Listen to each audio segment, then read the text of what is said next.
people give her funny looks.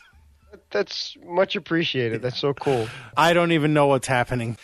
And the home of the brave.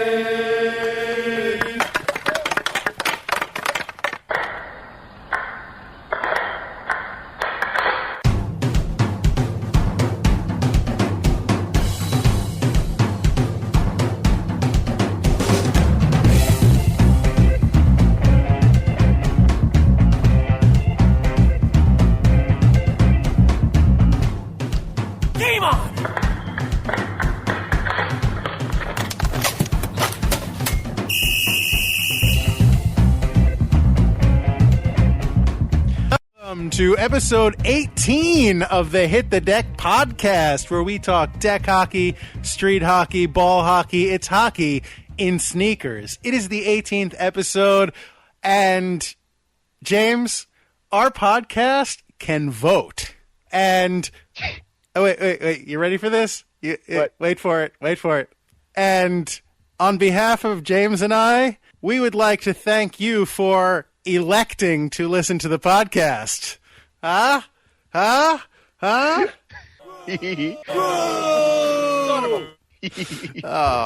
tried. We kind of deserved that, but hey, it was worth a shot. Yeah. How are you, James? I'm doing all right. How are you, sir? Yeah, I can't complain. I'm not doing bad. Actually, I'm excited because we have a special treat for our listeners for this 18th podcast. Yes, we do. Mr. Sam Chima of the website and magazine, an actual magazine known as Snipetown, will be joining us in this edition, and probably the edition after that, too, for our great interview that we had with Sam. So hope you enjoy that as much as we did. All right. So you know what? Since you just mentioned it, why don't we get into it? So let's jump into the starting lineup. And for tonight's starting lineup, in goal, I am number 35, the American Rhino, Gary McComiskey, and of course my illustrious co-host. On defense, number 4, James Sajazi, and we have a special guest tonight. And on defense, we have Sam Chima, and I wear number 21. All right, thank you for joining us, Sam. Thanks for having me, guys. Appreciate it. It's great having a deep partner, too, so you can take one side, I'll take the other, so we're all set. I like it, D to D. Yeah, but between the three of us, we have the defensive zone covered, so. That's more than the Rangers have anyway. Yeah, you're not kidding. Yeah, Gary, I don't know if you could see Sam, but he's sporting a very cool Ranger cap, and he's a fellow Ranger fan. I do see Sam. No, it's great. That's great. There you go. All right, thanks, Sam. So, you know what?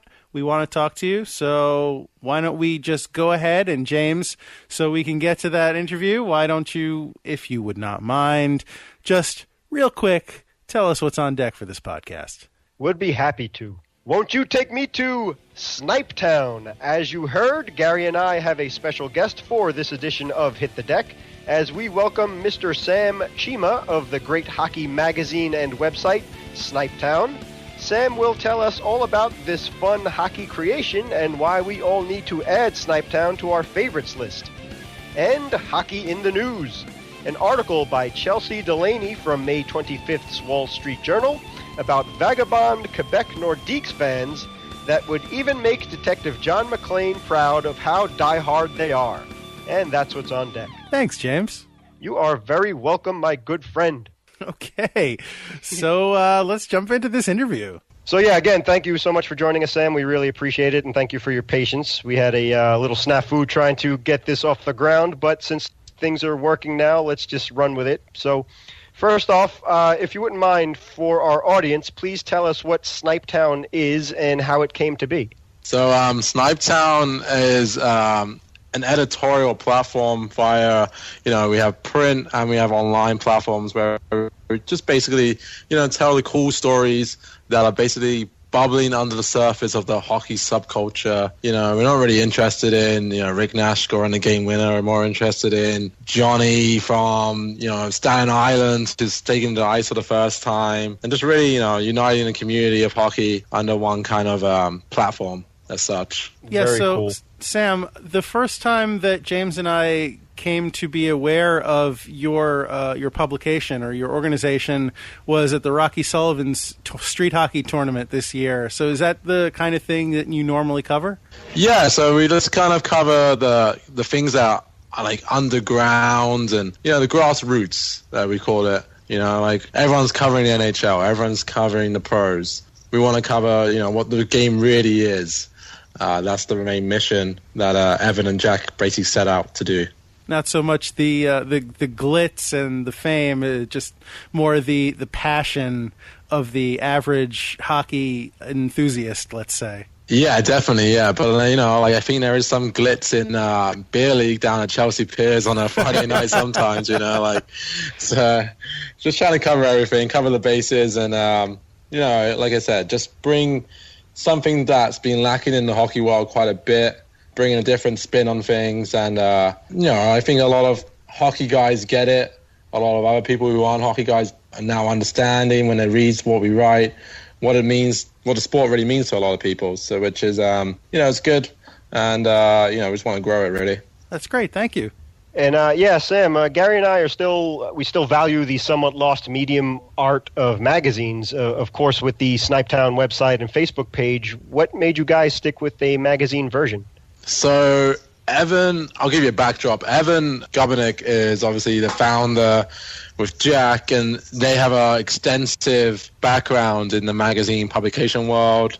Evan and Jack, just a few magazines. They worked on Antenna, Byway of Brooklyn, 0 to 60, King, and some big kind of, you know, magazines that were very niche markets but very big in their day. So they know how to put a piece together. And, you know, Evan will always say that whenever he worked on a magazine, he always try to get hockey in there some way. And Evan, this is a cool story as well. Evan didn't play hockey until he's in his 40s. Oh, wow. His son... Wow. Yeah, his son Travis played, and, you know, even though Evan was from Buffalo, he went around on the rinks with his son. His son was a goalie, and you know, at the age of 40, he's like, man, I got to start playing.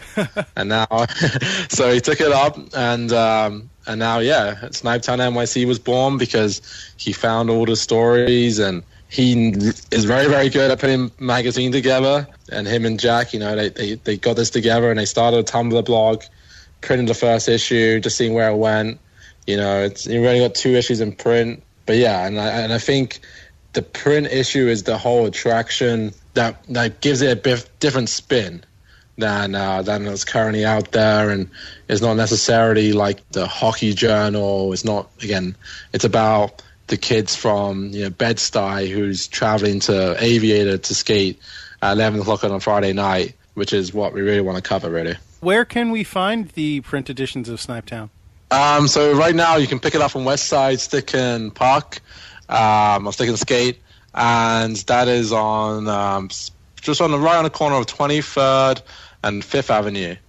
That's like a main stockist as such. But if you have a tour of the Kingsbridge Armory, you can pick up on there.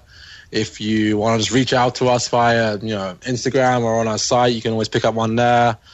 So yeah, we're about, but yeah, if you head to our site, snipetownnyc.com, you can purchase one there. That's great. So Sam, let me ask, what is your goal for how often you release these magazines? Is it a quarterly publication? Is it something that you release whenever you feel like you have enough new material to justify a new issue? Is it less frequent, more frequent? So right now, like for the first 2 issues, we just printed it for once a year. Okay. You know, and right now we're kind of in a transition period. We were just building a new website, which is set to go launch, you know, in the next week or so. Sure. We're working with a lot more brands, a lot more different teams, organizations on an online kind of platform, which is, you know, I gave you guys a good look at it the other day. So we're hoping, you know, like that's going to keep us busy for now with, you know, content coming through more on a daily and weekly basis. With the printed bread and butter kind of issue, you know, right now we haven't really got any plans in the works to make it a quarterly kind of thing. But again, you know, never say never, and there's a demand for it, then yeah, it's definitely something that we'll look into. Are there any plans to have a digital version of your print magazine with the popularity of iPads and Kindles and have you, and those kind of options for consuming media? Obviously, you have the website, which has a lot of cool content on it, but do you guys have plans to port your print version over to a tablet, a digital version for people to purchase? Again, that's an interesting point. Like, it's not something we've really talked about in any great depth or detail.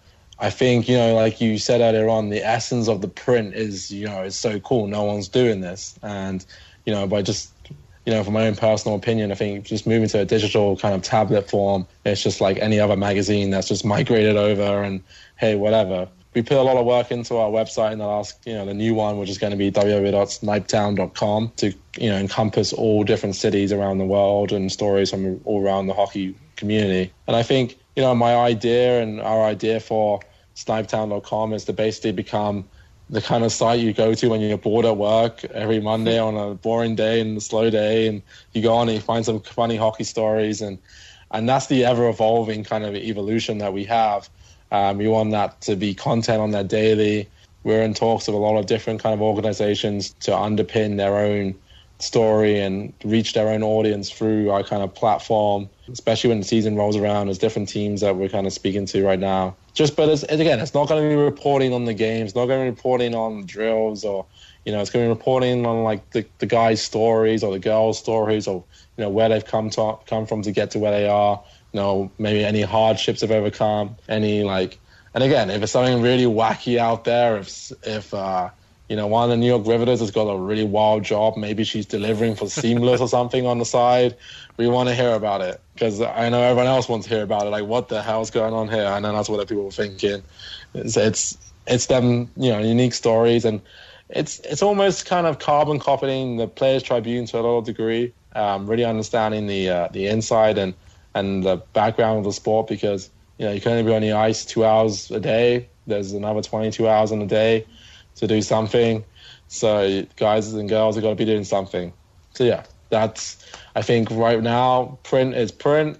It's a good question. We haven't really thought about moving over to digital platform, but I think our website will become that bread and butter. And again, it's mobile friendly, so that's always a plus, and it's easy to navigate. But just in that one point again, I'd say a lot of the space in the hockey world, a lot of it, effort and time from brands' perspective, and especially influencers, are now being dedicated to YouTube and to a large degree Instagram. How to Hockey, Jeremy over there, or Hockey Tutorial, which Chris is heading up. These guys are very good at what they're doing, and the gear demonstrations. And Chris is kind of the guys at Hockey Tutorial, kind of exploring the new world of digital storytelling, which is really, really cool. And they're doing some really unique things there with drones, which I've never seen any bad drone footage. So it's hockey. There's the big community, and we're just trying to get everyone together and start singing and tell the world about the great game. Rock on, man. Yeah, we couldn't agree more about the great idea of the magazine, something to hold in your hand, and everything is online now with the cell phones and this. I sound like an old grumpy old man, but it's good to stand out a little bit more with something you can actually hold in your hand and read and reference and such. But one of the things I love about Snipetown and Gary as well is the pictures are quite artistic and original. Do you guys have a staff of photographers, and are they trained in photography and or art school? Yeah, so we kind of have the first couple of issues there was a lot of stuff done in-house by mainly Evan. So again, Evan's a creative director, so he's got a certain artistic flair for these kind of things. And some of them, submissions from other people. Some were, again, freelance stuff, the guys that we know who were like, hey, we're in Bay Area, let's shoot here. And they just took a few pictures, sent them in, wrote a little story. But, stuff now we're doing on social, it's the power of the iPhone 6 in a lot of cases, that I'm out there taking them, we're editing them before we put them up. We're very particular what we do, kind of print, and kind of keep that aesthetic the same way and keep it kind of, that artistic feel. I don't know which issue you've seen, but we did a thing on William Wegman. And, if you're going to do a piece on an artist, you better get it right, So we try and we keep it the same consistency throughout, and it's not necessary. It's kind of abstract in some ways that we do it to kind of give you that background feel. But yeah, it's nice. It's nice is a bad way to say it. I think it's what the sport needs, and it gives it a new dimension. Yeah, definitely. Speaking of the great pictures, and it really catches your eye, is one of the many cool features of Snipetown is the signature idea of taking pictures of hockey pucks in different locations. If you wouldn't mind, would you tell us the inspiration behind that? That's all on Jack. Okay. Jack is... I don't know how he does it. He has 5 or 4 different Instagram accounts for a variety of different things. He takes pictures of pizza and rates pizza out of 10, like all around the city. And he does another thing called Fan Vandals, where he finds all like the graffitied fans and like makes an account out of that. So he got the inspiration, to take a puck around the city and just do different things and different locations and whatnot. And it's pretty cool. He he doesn't really hype it as much as he should do, I'd say, but it's kind of like a side project, which is just random hockey pucks around. And like, he's actually got me kind of inspired now, and I start carrying a puck with me wherever I go. And it's a bit like, why am I carrying a puck in my pocket? But, it's whatever. Well, because you're a hockey fan. Sorry? You're a hockey fan. Why wouldn't you carry a puck in your pocket? Yeah, right. Well, actually, the guys over at Weebly Blue, they sent me a puck, a bottle opener puck. So I carry that one now, which is pretty cool. Oh, nice. Whenever. So it kills 2 birds with 1 stone. But, it's, Jack is, he's got another one in the works. He's telling me an Instagram account, which I'll have to link you to. It's pretty funny. It's hockey related, and it's definitely up your street. Once it goes live, it's like finding this hockey guy around the city. I don't know what it is, but he was telling me about it. All right. But yeah, pucks in New York's pretty cool. And if anyone wants to do a pucks of Boston, or anyone wants to do a pucks of LA or Vancouver, by all means, get that started, and then we'll just link them all together at some point. Sounds good. Yeah, that's just one of the many original ideas that you guys do. And as you said, it's all about hockey and the real fans. It has nothing to do with any promotions or TV money or anything like that. It's just the purity of the great sport of hockey, which is what Gary and I really appreciate about Snipetown. So please keep up the great work on that, and hopefully we can help spread the word on that as well.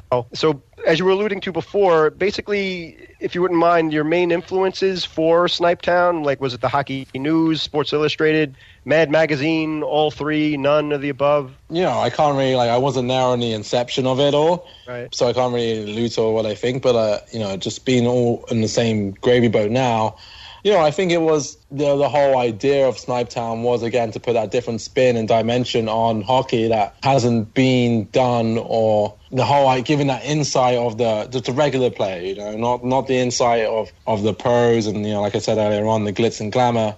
And it was really highlighting, what we call a weekend warrior, like these guys who are out there every weekend. They're just doing it for the love of it. They're probably sacrificing too much to be out there, to be honest. Maybe losing a couple of teeth in the process, who knows? But, so it's just highlighting that community. It's almost, it's... Evan always says this as well. It's the same as like the skateboard kind of scene, Hockey players, a hockey player when you see one. Walking down the street a hockey fan when you see one as well, you'll see they'll be wearing like a Bauer hat, or they'll be wearing, CCM shorts. Right. And just from that, you'll know they're hockey. And you give each other a kind of a little nod, a sign of approval. It's a weird thing. Yeah, it's happened totally. to me. I'll be in the gym working out, and I'll be wearing a hat, and people will know straight away, and they give you a little nod, and you're like, all right, yeah, and then you go on with your day. But in the hockey community, it's like anything. You band together. Right? There's not many of us in comparison to other sports, but it's not about numbers. It's about quality. And I think the hockey community is the best community, quality of guys and girls around the world who are second to none in any sport. Very cool, yeah. Yeah, no, I totally get where you're coming from. Right now I'm wearing, I happen to be wearing a Voltron jersey that I got from Geeky Jerseys, and it's a site that I occasionally get stuff from, but I was walking down the street and I noticed somebody else wearing a jersey from that site, and it's just like you said, it's like a, kind of a nod of approval, like, I get it. You know, you're not just somebody who's wearing it to be trendy. You know, you're somebody who's really a fan. Yeah, it's kind of like, you know, you can spot someone just wearing a snapback, like, even though I'm wearing a snapback right now, you can spot someone who's just wearing it because they bought it from the local, you know, lid store or whatever. Yeah. But when it's hockey guy, you know, it's like it's worn in, it's got a bit of like character to it, you know, it's probably their like go-to bucket or hat to wear.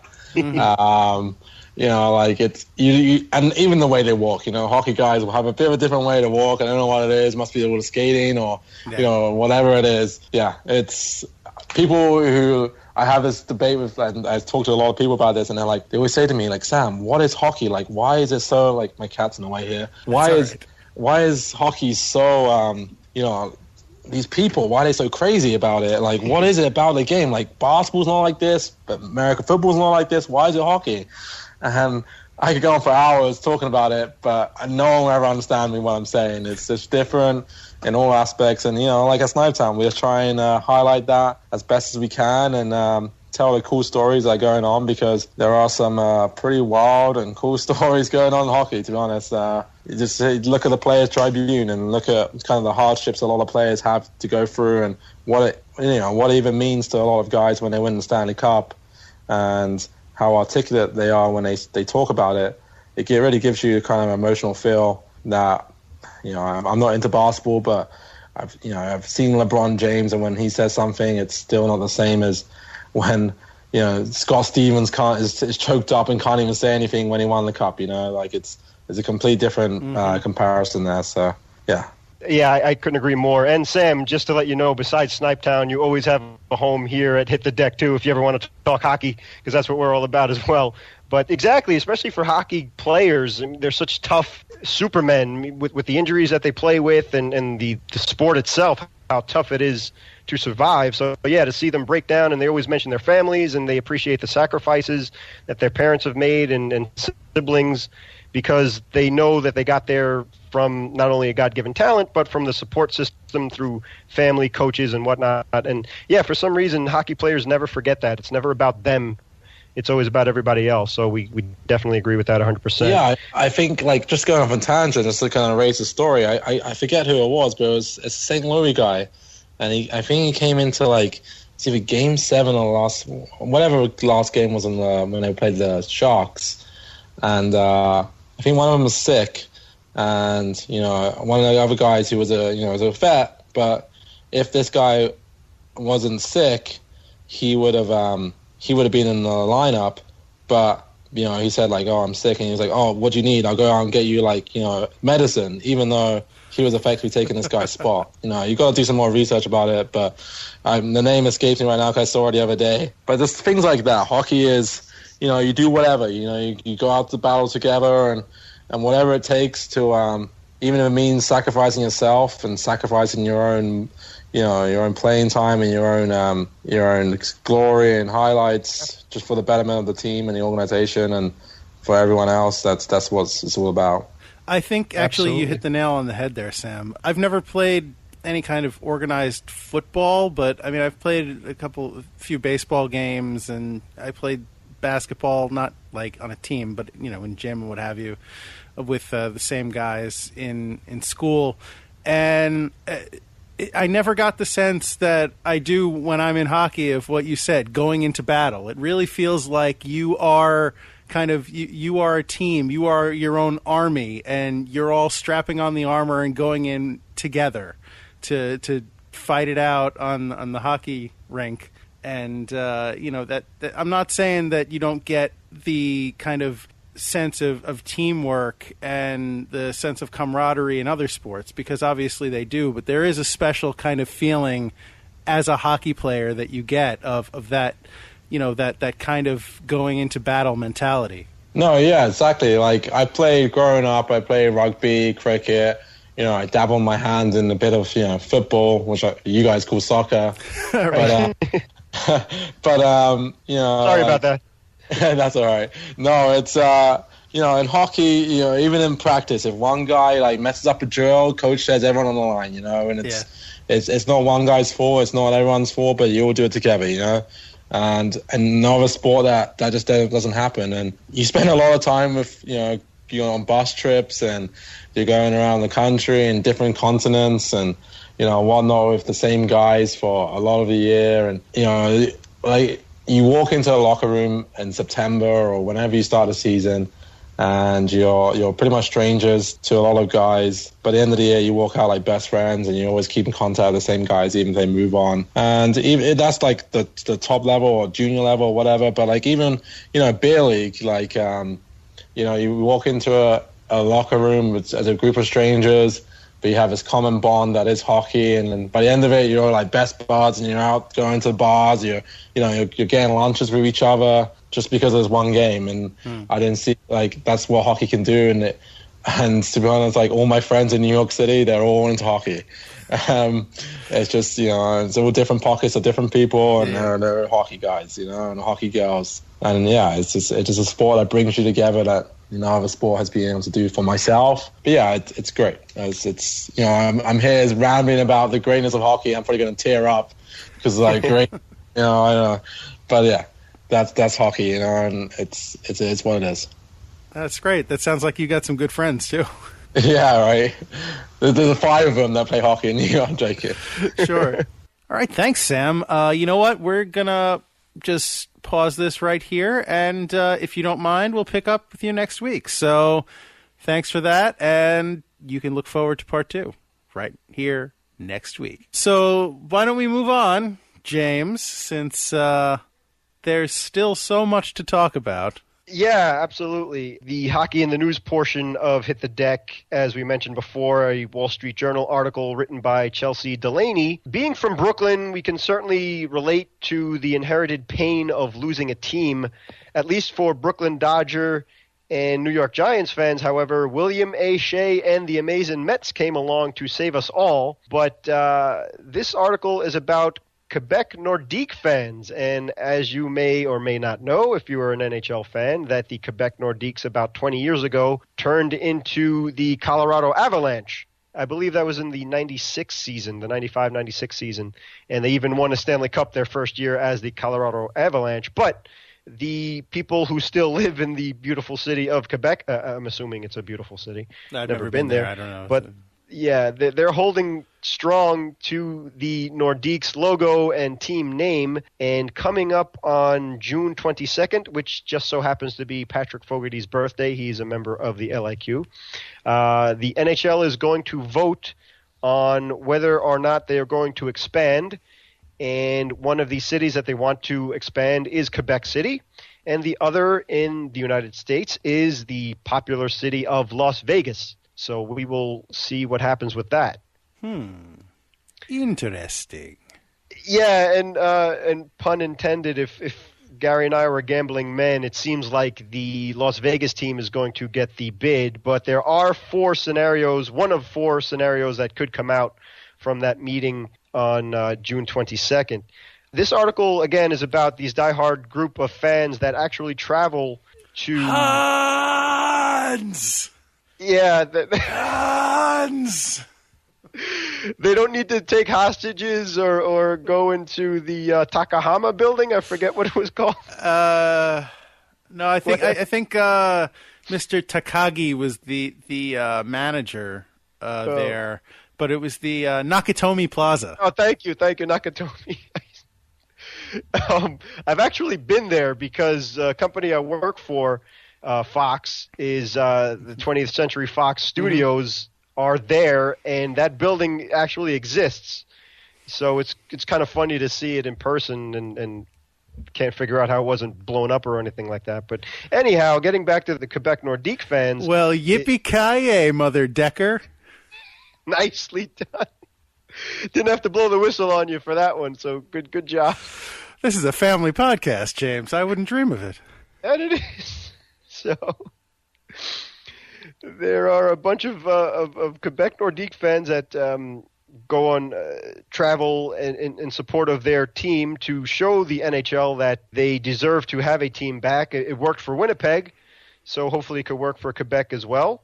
And the article by Chelsea Delaney says how a group of them, about 51 Canadian fans, traveled 10 hours to Brooklyn to watch the New York Islanders play the Pittsburgh Penguins in the NHL playoffs, and how they integrated with the Islander fans, and they were polite to root for the Islanders. And the idea behind it is to show the passion that the Quebec fans have, to show the younger generation how great the sport of hockey is and why they need to have an NHL team back, and just have fun and experience the beauty of an NHL game live in person.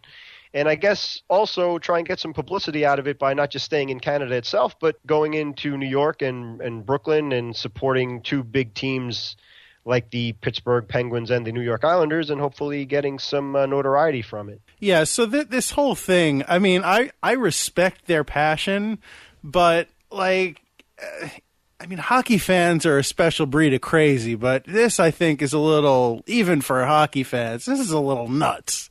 Like, these guys came down to Brooklyn, I guess, for this game, and that's fine. You know, you want to come down and you want to wear your Quebec Nordique jerseys and shirts and show some support for your team. That's fine. I get that. But these guys were like jumping up and cheering and chanting for a team that was not playing. Like they were full on cheering for the Quebec Nordique that does not exist and has not existed for 2 decades. Like at a game where the Islanders and the Penguins are playing in the playoffs. This is bizarre. Yeah, they did indeed do that, as they were also rooting for the Islanders as well. But hey, I you know, like we were saying, and Sam agreed, that's to a certain extent we are a small fraternity and sorority combined, NHL fans or hockey fans in general. So right, this is kind of a new level of fanatic. So hopefully their love and devotion would prove to the NHL that they deserve a team and to keep a team there. But there are a lot of financial reasons going against them, one of them being that the U.S. dollar is a lot stronger than the Canadian currency, and obviously the league doesn't need to lose more money than it already is, so that's probably one of the reasons why the Nordiques left in the first place. But they do have a new arena built there, and they are serious to have a team come back and I guess take up the Quebec Nordiques mantle. Well, you know what? I wish them luck, because fans that are that passionate deserve to have their passion rewarded in some way. So I am not holding my breath on their behalf, but, you know, bon chance, Quebec, bon chance. You are a man of many talents, my friend. That is impressive. So, as we were saying before, there are one of 4 scenarios that can happen or will happen on the June 22nd vote. Number 1, in the best case scenario, is that both Las Vegas and Quebec City will get NHL teams starting in the 2017-2018 season. Scenario 2 is either Las Vegas or Quebec City will get an NHL team. Choice 3, the league will postpone a vote on expansion until 2018. And the final scenario is the league will vote against any expansion at all. So they do have the deck stacked against them, these Nordique fans. But hopefully the NHL will get the message, and we'll see what happens. You know, I really don't know how to vote on this kind of thing, because it's... on the one hand, the league likes them some money, and there are some fat expansion fees to be had for when a new team comes into the league. I mean, I don't know if they actually care about watering down the product when it means that they could get them some of that sweet poutine, if you know what I mean. But on the other hand, there's definitely something to be said for kicking the can down the road. Because, you know, why make a decision today when you can make a decision 2 years from today, you know? Sure. But so it should be interesting. And I hope, you know, June 22nd, I hope that whatever happens, I hope that it's winds up being whatever's best for the league. Last minute remaining in the podcast. Oh, okay, cool. So last minute, thank you, James. Thank you, Sam. Thank you, the listener, for listening to this podcast. And we hope you'll tune in again next week for another Hit the Deck, where we will do some more fun stuff, probably talk to Sam some more, and maybe some other fun things. We would like to thank Pops for being the voice of the podcast. Get well soon, Pops.